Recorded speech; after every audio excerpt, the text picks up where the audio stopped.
mentioned in the book, you talk about after the accident. I mean, you had a series of other issues. You mentioned, and I forgive me if I don't get all of it correct, but you mentioned about crawling on your arms. Yeah, yeah. When I went to the rehab hospital after the first 6 weeks, the way that they were trying to retrain me so that I could walk was they put knee pads on me and had me crawl to breakfast.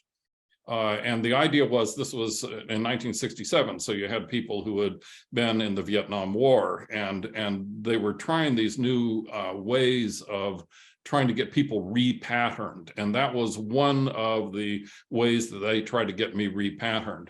When I was in the hospital, I had one long leg brace and one short leg brace. And I remember the first time that I took a spill when I was up with forearm crutches at the time. My PT, who was less than 5 feet tall, just a wonderful, wonderful woman, said that she watched from a distance and the only thing she thought was timber, because I'm 6'4". I had gone from 210 pounds to 145 pounds. I looked like I had been in a concentration camp. But the interesting thing was this, Travis, for the 6 months in the hospital, I hardly touched a Bible or anything else. And yet my sense of God's presence became very strong, and it became strongest when I would do something like take a spill. Because then I would realize, okay, now what I need to do is I need to manifest the fact that I am trusting in God and show that this sort of shall we say, small-term disaster in taking a fall or something, was not going to cause me to panic. And so I would feel God's presence when things went wrong and when I was trying to set them right. You mentioned in the book the crawling on the knee pads, but then you had issues like with a catheter and urine. Yeah. Is that right? So yeah. No, I had a catheter issue when I was in the hospital. They had expected that I wasn't going to walk again at all. And so they had given me what's called a Foley cath, which has a balloon that they would blow up at the end of the catheter to hold it in place. It had, in fact, formed a calcium deposit around it. When they took the thing out, I had more or less insisted they take it out 5 weeks in. They said, well, we don't think you're going to be able to urinate.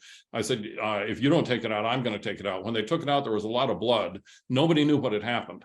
And I was able, by thinking 8 to 10 hours a day and drinking a lot of water, to get to the place I could urinate again. But I was plagued with these horrible bladder infections the whole time I was in the hospital. And the last week, they were checking my kidneys to see if they could see what was wrong that was causing the bladder infections.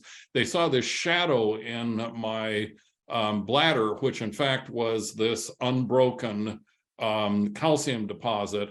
And so they went in and took that out, which basically stopped the infections, and I was able to go without catheters for many years. I took a spill in the fall of in September of 2016 and broke my my left hip coming out of my study at 7 a.m. on a Saturday morning, and that has landed me in a wheelchair ever since. And it has led to other things, such as once again having to use catheters and all those sorts of things.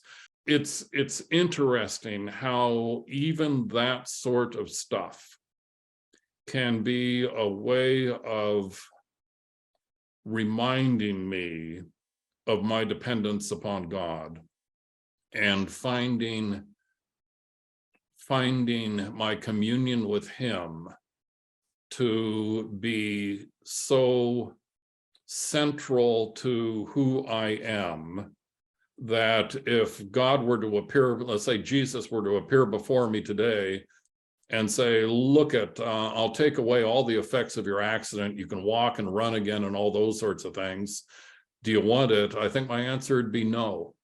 And it would be no, because it's actually been through the chronicness of the suffering that He's held me close.